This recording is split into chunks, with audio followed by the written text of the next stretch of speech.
News, लोकशाहीतील लोकांच्या हितासाठी। वंचित बहुजन आघाडीचे नेते प्रकाश आंबेडकर हे महाविकास आघाडी बरोबर युती व्हावी यासाठी प्रयत्न करत आहेत।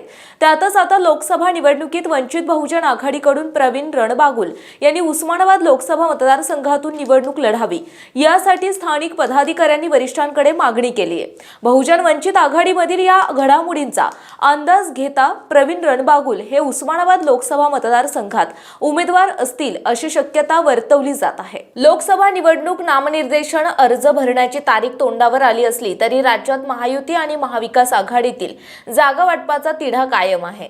शिवसेना उद्धव बाळासाहेब ठाकरे, काँग्रेस आणि राष्ट्रवादी शरदचंद्र पवार यांच्या महाविकास आघाडीत प्रकाश आंबेडकर यांच्या नेतृत्वाखालील वंचित बहुजन आघाडी देखील सहभागी होण्यासाठी अनुकूल आहे। मात्र जागा वाटपाचा पेच कायम असल्याने प्रकाश आंबेडकर यांनी आपण अद्याप महाविकास आघाडीतील घटक पक्ष नसल्याचं स्पष्ट केलं। त्यातच महाविकास आघाडीला विश्वासात न घेता वंचित आघाडीने लोकसभेच्या अनेक जागांवर उमेदवारांची घोषणा केल्याचं वृत्त समोर आले होते। उस्मानाबाद लोकसभा मतदारसंघात महाविकास आघाडी सोबत वंचित पक्षांची आघाडी न झाल्यास भूम तालुक्यातील नळी वडगावचे भूमिपुत्र उद्योजक तथा वंचित बहुजन आघाडीचे मराठवाडा उपाध्यक्ष प्रवीण रणबागुल हे निवडणुकीच्या रिंगणात उतरण्याची शक्यता आहे।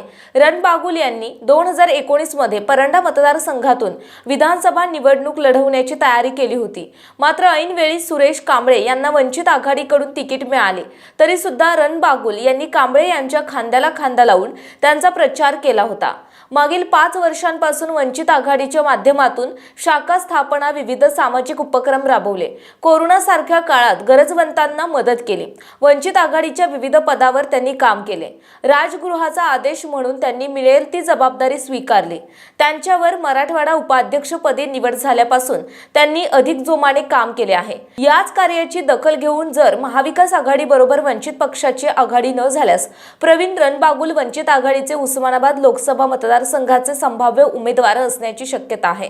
मागील लोकसभा निवडणुकीत वंचितांच्या उमेदवाराला 98,000 मतदान पडलं होतं। प्रवीण रणबागुल हे मागील काही महिन्यांपासून ते लोकसभा निवडणुकीची तयारी करत आहेत।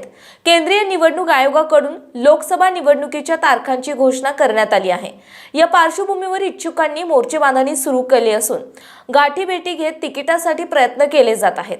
महाराष्ट्रात महायुती आणि महाविकास आघाडीमध्ये यंदा चुरशीची लढाई होणार असली तरी वंचित बहुजन आघाडीची ताकद कमी नाही, याकडे दुर्लक्ष करून चालणार नाही। यामुळे वंचित बहुजन आघाडीमुळे कोणाला फायदा आणि कोणाला तोटा होणार हे पाहणं औत्सुक्याचं ठरणार आहे।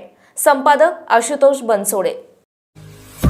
आपल्या परिसरातील महत्त्वाच्या आणि ताज्या बातम्या पाहण्यासाठी लोककल्याणार्थ न्यूज चॅनलला YouTube वर सबस्क्राईब करा आणि बेल आयकॉन प्रेस करा।